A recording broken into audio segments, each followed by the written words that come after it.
दोस्तों नमस्कार, मैं दीपक गौतम एक बार फिर से आप सभी के समक्ष हाजिर हूँ। आज हम बात करेंगे अघोर शिव साधना के विषय में। और उससे पहले मैं आप सभी से एक बात कहना चाहता हूँ कि मेरे पास लगभग 50% लोग ऐसे होते हैं जो साधना तो करना चाहते हैं लेकिन किसी प्रकार का विधान नहीं करना चाहते। विधि विधान मतलब कि माला हाथ में हो, दीपक लगाना है, यंत्र स्थापित करना है या फिर मूर्ति स्थापित करनी है, इस तरह की चीज़, या फिर हवन अनुष्ठान करने हैं। तो ऐसा नहीं कि वो नहीं करना चाहते। सबसे ज़्यादा लोगों के बीच में जो रीज़न होता है वो ये होता है कि फैमिली अलाउ नहीं करती है।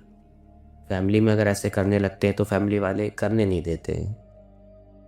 अब ये बड़ी विडंबना है हमारे देश में कि जो देश आध्यात्मिक लोगों का देश रहा है, तप तपस्याओं का देश रहा है, सिद्धि साधनाओं का देश रहा है, वहाँ पर ये सब चीज़ें होती हैं आजकल, और बहुत बड़े लेवल पर होती है।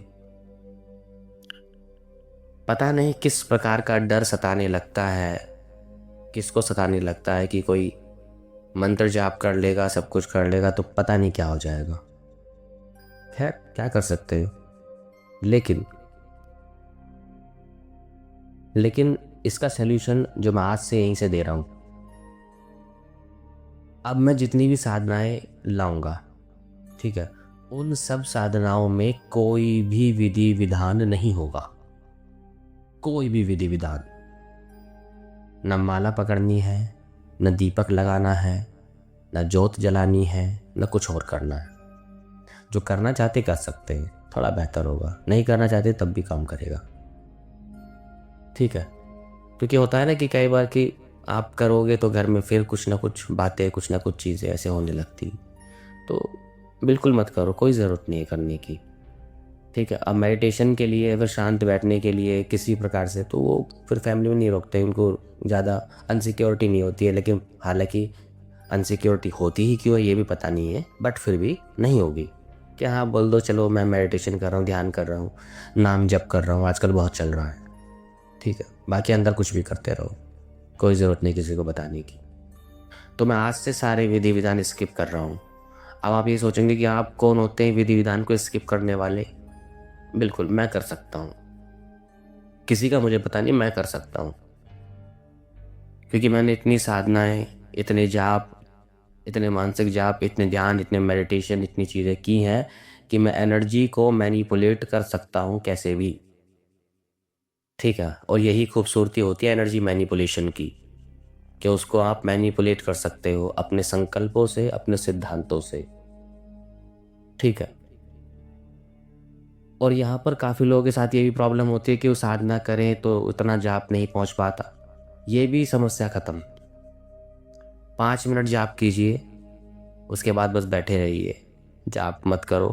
तो भी वो जिस किसी भी सोर्स की आप मंत्र पढ़ रहे हैं, जिस किसी ऊर्जा का मंत्र पढ़ रहे हैं, किसी देवी देवता, भगवान, ईश्वर, कोई भी, उससे सीधी ऊर्जा आप पर आना शुरू हो जाएगी। सीधी ऊर्जा, कोई बीच का कोई वो नहीं रहेगा, ठीक है। क्योंकि मैं इस प्रकार से दीक्षाएं दूंगा, इस प्रकार से सिस्टम को चैनल करूंगा। चाहे आप 11 मंत्र पढ़ के भी बैठ जाइए, बस एक्टिवेट ऊर्जा, ऊर्जा एक्टिवेट हो जाएगी, सक्रिय हो जाएगी, और सीधा आपके ऊपर आना बरसना चालू हो जाएगी। काफ़ी लोग कहते हैं ऊर्जा फील नहीं होती, वो भी झंझट खत्म, अब फील होना शुरू होगी, ठीक है।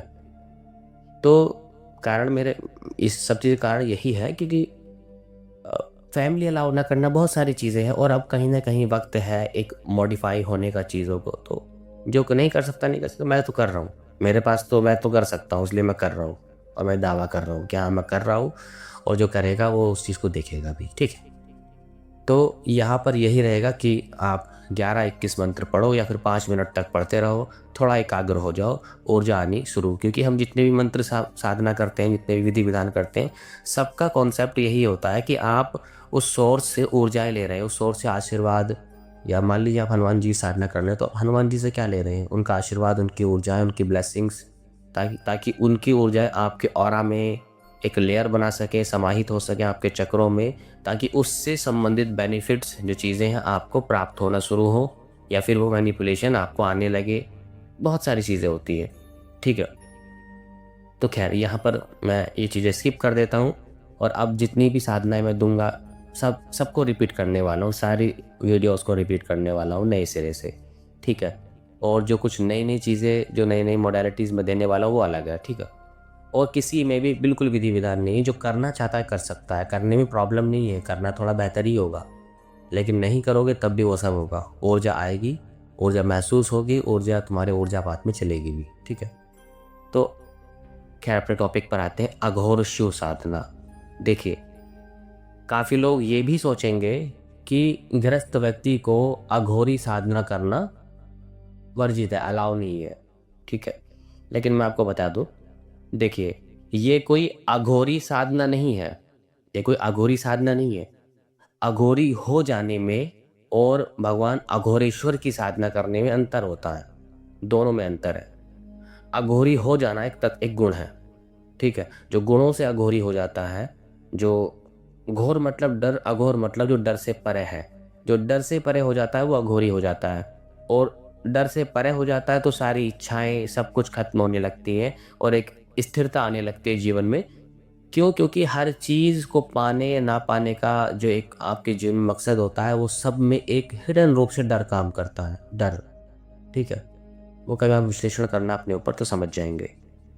तो अघोर साधना में, अघोरेश्वर की साधना में इस तरह की समस्या नहीं होती है, ठीक है। आप घर में करो, मंदिर में करो, बाहर करो, जहाँ करना आपको करो। इसमें सबसे बड़ा बेनिफिट क्या होता है कि भगवान शिव के हालांकि बहुत सारे रूप हैं, और मैंने बहुत सारे रूपों की साधना की है। भगवान रुद्र की है, भगवान अघोर की है, महाशिव की है, शिव की है, महादेव रूप की है, यतिनाथ रूप की है, भैरव रूप में की है, और उनके हनुमान जी के रूप में जो रुद्र है उनकी की है, तांत्रिक हनुमान जी की है, ठीक है। और उनका भी बहुत सारे और भी रूप हैं, उनकी की है, बैताल भैरव की है, सबकी की है उनकी। और लंबे समय से मैं तो करता ही रहता हूँ, करता रहता हूँ। क्या मिलना क्या नहीं मिलना वो बात अलग है, क्योंकि मेरा एक पैशन और मेरा पागलपन है साधना, है मेरा पागलपन है अध्यात्म, ठीक है। तो इस साधना से सबसे पहली चीज़ क्या होगी कि जितनी भी ऊर्जाएं होती हैं वो सब एक ऊर्जा के कंट्रोल में होती है, ये अघोर साधना के, या फिर ये भगवान अघोरेश्वर के कंट्रोल में होती है। भगवान शिव ने भी ये रूप बहुत सारी ऊर्जाओं को कंट्रोल करने के लिए लिया था। सारी ऊर्जाएं, सारी सिद्धियां, सारी शक्तियां, सारी चीज़ें, सब कुछ, चाहे वो दुनिया के किसी कोने से आए क्यों ना आई हो, सब भगवान अघोर शिव के कंट्रोल में ही रहती है, ठीक है। काफ़ी बार ऐसा होता है कि हम बहुत सारी साधनाएं करते हैं, आराधनाएं करते हैं, लेकिन वो सिद्धियां, शक्तियां हमारा साथ नहीं देती है, हमारे वचन को फॉलो नहीं करती हैं, या फिर बहुत सारी चीज़ें होती हैं, आपको फल नहीं देती है, या फिर आपसे अनकंट्रोल्ड रहती है। तो यहाँ पर संपूर्ण कंट्रोल बन जाता है, ठीक है। किसी भी ऊर्जा को कंट्रोल कर सकते हो, किसी भी घातक से घातक ऊर्जा को, किसी प्रकार की ऊर्जा क्यों ना हो, वो सब कंट्रोल में आ जाती है, ठीक है।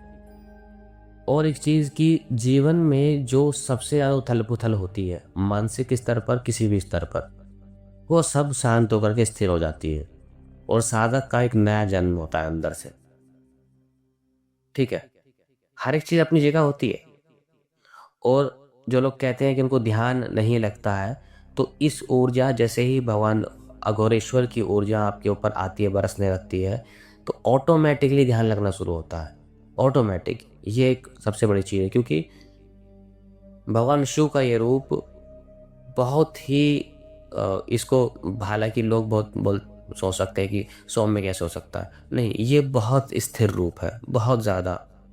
जितनी बड़ी स्थिरता होती है उतनी ही कंट्रोलिंग पावर होती है, जितनी ही अग्रेसिव एनर्जी होती है उतनी अनकंट्रोल्ड होती है, ये बात ध्यान रखिएगा। इसलिए शिव सारी शक्ति सिद्धियों के कंट्रोलर माने जाते हैं, सबके कंट्रोलर, और सबसे ज़्यादा स्थिर है। कोई भी ऊर्जाएं दुनिया में आप देख लो, सब अनकंट्रोल्ड है, अनकंट्रोल्ड रूप में हो जाती है, लेकिन शिव सिर्फ कंट्रोल रूप में होते हैं, हमेशा एक स्थिर भाव में रहते हैं। तो इस साधना से सबसे बड़ा बेनिफिट ये होता है कि सारी सिद्धियाँ, शक्तियाँ जो ऊर्जाएं होती है वो सारी की सारी आपके कंट्रोल में होने लगती हैं, और आपका जो ऊर्जा का स्तर बढ़ता है वो बहुत गजब लेवल का होता है, बहुत गजब लेवल का। जब मैंने साधना की थी, काफ़ी समय मुझे हो चुका है, तो मेरे अंदर एक बहुत उथल पुथल थी साधनाओं को लेकर। और इस साधना के बाद मैंने जो कंट्रोल अपने अंदर, अपने अपने मस्तिष्क में, अपने चित्त में और अपनी ऊर्जाओं में पाया, वो कहीं और नहीं पाया, किसी और साधना में नहीं पाया। ठीक है। और इतनी भीषण ऊर्जा आती थी कि जैसे बॉडी अभी जल जाएगी, और उस जलने की स्थिति में भी जो स्थिरता होती थी वो अलग ही होती थी। हालांकि बहुत सारे अनुभव मैं पर्सनली नहीं बता सकता हूँ, बट फिर भी मैंने ऊर्जा के स्तर पर जो बताने मैंने आपको बताए। ठीक है।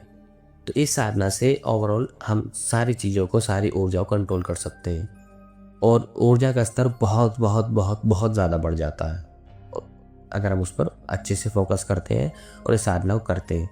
और यहाँ जैसे मैंने कहा कि सारे विधि विधान तो खैर स्किप है ही, कोई विधि विधान नहीं रहेगा। बहुत हो गए विधि विधान, नहीं कर पाते हैं लोग, कारण सिर्फ और सिर्फ कोई ना कोई रोकने वाला ही होता। तो इस साधना के माध्यम से आप ये सब कर सकते हैं, आपकी ऊर्जा का स्तर बहुत तेज़ बढ़ने लगता है। अब मैं जो भी साधनाएं लाऊंगा इसी तरीके की लाऊंगा, और सारे रिपीट करूंगा, चाहे वो महाकाली साधना हो, भैरव साधना हो, या फिर हनुमान जी की साधना हो, या अन्य किसी भी देवी देवता की साधना जो मैंने दी है, जो मैंने नहीं भी दी है, या फिर अन्य जो भी मोडेलिटीज़ जो मैंने दी हैं, जो मैंने नहीं भी दी है, वो सब रिपीट होंगी। ठीक है। तो यहाँ ये चीज़ें पूरी तरह स्किप है आज से, अभी से। सीधा आप दीक्षा लीजिए और सीधा बैठ जाइए, मानसिक जाप करते हुए या फिर जैसे भी जाप करना चाहते हैं, तत्काल तुरंत एनर्जी एक्टिवेट हो जाएगी। अब ऐसे ही चलेगा। अब जितनी भी बहुत सारी मैं चीज़ें लाने वाला हूँ, बहुत सारी साधना है, क्योंकि बीच बीच में मैं कई कई महीने के लिए एकदम गायब हो जाता हूँ। कारण यही कि मैं अपनी ही साधना, अपनी चीज़ों में व्यस्त हो जाता हूँ। लेकिन हम बहुत कर लिया, मैंने बहुत ज़्यादा कर लिया है। ठीक है। अभी वक्त आ गया है कि थोड़ा इसको बांटा जाए अच्छे से। ठीक है। तो जो भी साधना करना चाहता है वो कर सकता है, इसमें कोई पात्रता अपात्रता की आवश्यकता नहीं होती है। तो यहाँ तक सारी बातें स्पष्ट हैं। आज के लिए इतना ही। नमस्कार, धन्यवाद।